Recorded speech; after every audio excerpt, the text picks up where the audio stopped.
السلام علیکم ناظرین، ہم آپ کا تعارف ایک بزرگ فلسفی عالم دین ابن الخیر سید اللہ بخش تسنیم صاحب سے کرواتے ہیں اور ان سے چند ایک سوال پوچھتے ہیں، اور وہ دیہات کے رہنے والے جہاں کوئی علم کا ماحول بھی نہیں ہے ہمیں اتنے اچھے علمی سوال بتاتے ہیں، تو ناظرین آپ بھی مستفید ہوں گے۔ السلام علیکم۔ وعلیکم السلام۔ کیا حال ہے شاہ جی؟ اللہ کی رحمت احسان اللہ آپ رہا تو ٹھیک ہو؟ الحمدللہ۔ شاہ جی تھوڑے دن پہلا سوال ہے، پہلی نشید دا کیا وجہ ہے؟ آپ تو سرائکی میں بات کر رہے ہیں۔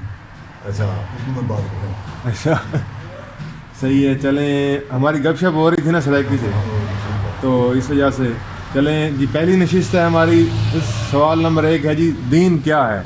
ہاں، دین کے دو حصے ہیں۔ ایک حصہ وہ ہے جسے عقائد یا اصول کہا جاتا ہے۔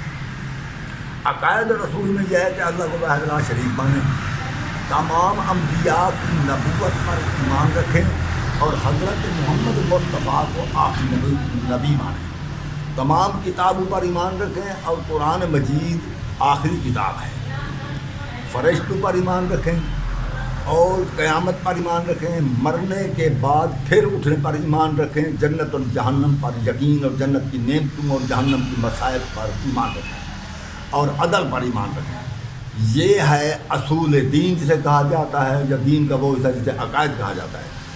اور دوسرا حصہ جو ہے وہ ہے فروعات۔ فروعات میں یعنی کہ وہ جو عمل ہیں ہمارے، وہ فروعات میں سے فرع کہتے ہیں شاخ کو، فروعات یعنی دین کی شاخ ہیں، وہ ہیں نماز، روزہ، حج، زکوٰۃ، جہاد اور ایک دوسرے کو نیکی کا حکم دینا، برائی سے روکنا، محمد مصطفیٰ اللہ کی ذات پاک پر اس سے محبت رکھنا، یہ ہے فروعات میں سے۔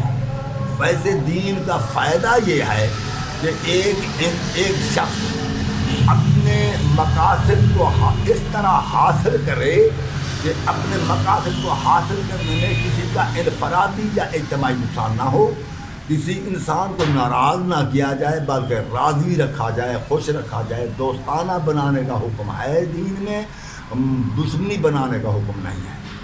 یہ ہے دین کے متعلق جو میں نے مختصر بات کر دی ہے۔